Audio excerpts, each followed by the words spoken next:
उत्तर प्रदेश के एक छोटे से गांव में किसान रामलाल अपने परिवार के साथ रहता था।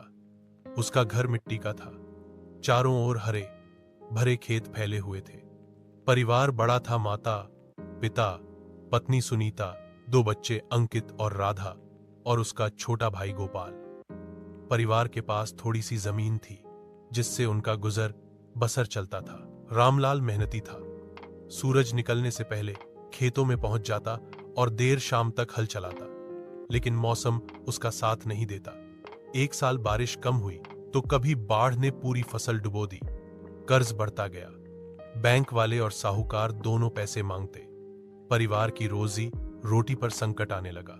सुनीता अक्सर रामलाल को हिम्मत देती, इतना मत सोचो रामलाल, भगवान ने चाहा तो सब ठीक होगा।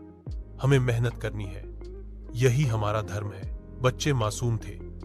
उन्हें समझ नहीं था कि घर में पैसों की कितनी तंगी है। लेकिन जब वे स्कूल से लौटकर कहते, पापा आज मास्टर जी ने बोला कि कल फीस लाना है, तो रामलाल का दिल जैसे पत्थर हो जाता।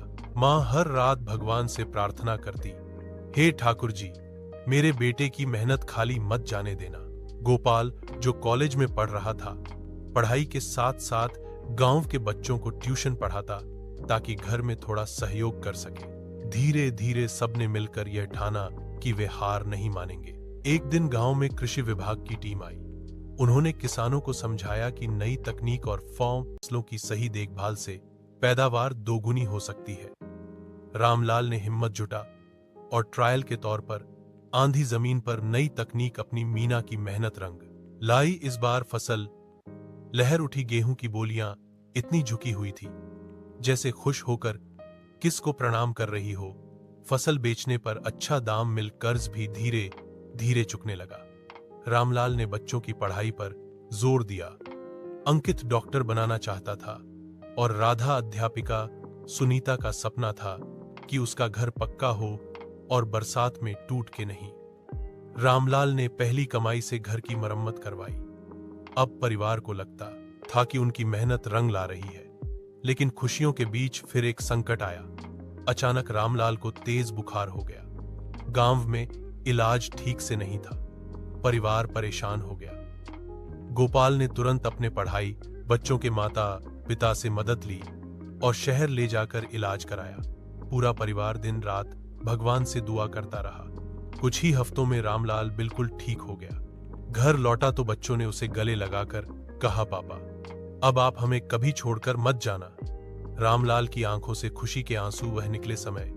पिता अंकित पढ़ लिखकर डॉक्टर बन गया और गांव में ही एक छोटा सा क्लिनिक खोल।